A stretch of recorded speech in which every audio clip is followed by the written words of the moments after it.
Christian, bonjour. Bonjour Laurent.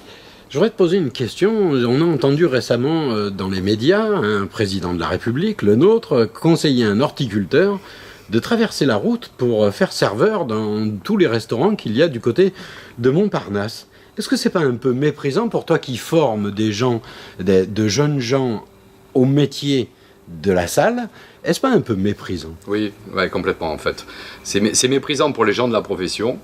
Parce que ça va à contre-pied du besoin aujourd'hui de la restauration qui est d'avoir du personnel motivé et formé, ce qui n'est absolument pas le cas. Puis c'est méprisant pour tout le monde, c'est-à-dire qu'un horticulteur, à la limite, qui est formé au métier de l'horticulture, on lui explique que comme tu trouves pas de boulot, bah écoute, va porter des assiettes. Mais bon, le problème c'est que la restauration... Mais serveur, c'est pas simplement prendre un plateau de la cuisine et le déposer sur une table en souhaitant bon appétit aux gens. Oui, enfin bon, ouais, c'est même pas un plateau, c'est porter une assiette. Du moment que tu es un livreur, tu sais que on imagine, les gens imaginent qu'on est capable de le faire. Mais oui, c'est un drame pour les métiers de la salle. Mais on l'a vu évoluer depuis une quinzaine d'années, où tout ce qui faisait la force des métiers de la salle, des chefs de rang, des maîtres d'hôtel, et de ces gens qui aimaient profondément leur métier et qui le faisaient remarquablement bien, le problème c'est qu'aujourd'hui, c'est un véritable drame. Toute cette technique qu'avaient les gens de la salle, ces grands maîtres d'hôtel, etc., toute cette technique, elle se perd et elle s'est perdue. Je veux dire, à tel point que j'ai entendu il y a quelques jours qu'un très grand cuisinier allait ouvrir un restaurant sans serveur. C'est-à-dire qu'il partait du principe que c'était ces cuisiniers qui allaient aller en salle, porter les assiettes aux clients de façon à ce qu'ils puissent eux-mêmes présenter leurs plats. Alors la seule personne qui l'avait conservé, Dieu merci, c'était un sommelier. Formidable. Je pense qu'il va passer des bons moments uniquement qu'avec des cuisiniers. Il va se sentir un peu seul. Mais non, on a perdu notre métier, on a perdu les métiers de la salle, et malheureusement, tant que on n'arrivera pas à les revaloriser, ça sera toujours un problème. Mais aujourd'hui, la restauration a besoin de personnel qualifié, pas de touristes qui savent porter 2 assiettes. C'est pas une question de motivation. C'est qu'à un moment, c'est un métier. Mais toi, justement, qui es formateur, oui. Les jeunes qui viennent à ces métiers-là, ils attendent quoi et ils cherchent quoi? Alors, moi je forme des sommeliers, en fait, ou des sommeliers ou des personnes au métier du vin, d'une façon générale, que ce soit des commerciaux, que ce soit des conseillers, des gens qui vont travailler en cave, ou effectivement destinés à la restauration. Ces gens viennent me voir parce qu'ils ont envie de développer leurs connaissances et leurs compétences dans les métiers du vin, parce que déjà, c'est un univers qui leur plaît, et ils savent que c'est le seul moyen finalement pour arriver à monter en compétences techniques et en compétences sociales. Voilà. Alors par contre, le constat aujourd'hui, c'est que des sommeliers, on n'en sort absolument pas assez, que moi quand j'en ai 10 qui commencent dans une session qui va durer 7-8 mois, je peux vous garantir que, en fait, on est submergé de demandes pour des gens dans les métiers du vin, et aujourd'hui on est incapable de fournir. Mais par contre, encore une fois, on a le métier de sommelier ou les gens qui connaissent le vin, le problème c'est que le métier n'est pas transposable, c'est-à-dire que n'importe qui ne peut pas venir. On le voit même dans le métier des commerciaux, par exemple, sur les agents commerciaux qui sont sur la route et qui vendent du vin aux professionnels, on se rend compte qu'aujourd'hui il y a une demande et une montée en compétences de ces gens-là, parce que ils se rendent vite compte que leurs compétences, c'est pas simplement je suis sympa, je suis souriant et je sais proposer un catalogue, c'est que tu as besoin de savoir parler de vin. Et pour ça, tu as besoin de professionnalisation. Mais aujourd'hui, le problème, c'est que les métiers de la salle, on est totalement à côté, et effectivement, on a un mépris qui est dramatique. Mais toi qui es en contact avec des restaurateurs, quelle est la réalité du marché de l'emploi? D'un côté, on a des gens qui cherchent, des demandeurs d'emploi. De l'autre côté, on a des restaurateurs qui cherchent du personnel et qui n'en trouvent pas. Donc là, à un moment, il y a un problème de cohérence. Ensuite, force est de constater, c'est qu'on dépeint un métier aussi, la restauration, il n'est pas simple, je suis d'accord, il n'est pas simple. On travaille le midi, on travaille le soir, bien que maintenant on travaille de plus en plus sur des services en continu.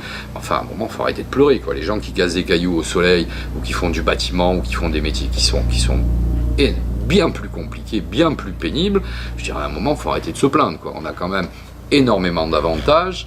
On parle du travail en décalé. Bon, ok, vous n'avez pas le dimanche, vous avez le lundi et le mardi. Mais enfin bon, le dimanche, ok, à part pas faire grand-chose, c'est bien. C'est aussi bien d'avoir le lundi et le mardi. C'est une façon de faire. Je suis pas persuadé que quelqu'un qui a des horaires normaux, qui commence le matin à 9h et qui finit le soir à 17h, une fois qu'il est sorti du boulot, qu'il s'est pris les embouteillages, qu'il est allé faire ses courses, qu'il s'est occupé de sa famille, qu'il a fait à manger, il est rapidement 22h, il n'a qu'une envie, c'est d'aller dormir. Donc en termes de vie sociale, c'est quand même extrêmement limité. Donc je suis absolument pas d'accord avec ça.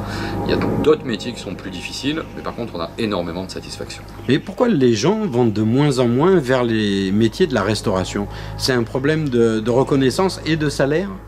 Ouais, il y a un peu des deux, ouais. Il y a un peu des deux. C'est-à-dire qu'on a l'image, encore une fois, du fait que c'est dur, pas qualifié, etc., etc. Alors, ce qui est tout à fait le contraire. Enfin, en même temps, c'est le serpent qui se mord un peu la queue. Les salaires, c'est comme dans le reste. Hein.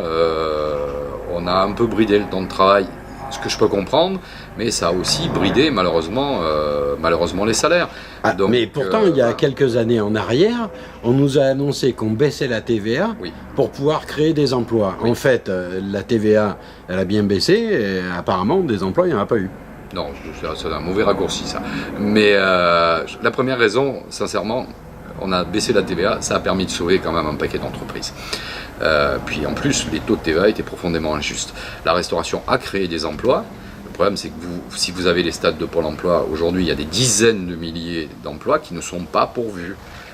Voilà, moi, je dois avoir une trentaine de clients restaurateurs que je connais bien, que je suis tout au long de l'année, avec qui je suis en contact plutôt serré.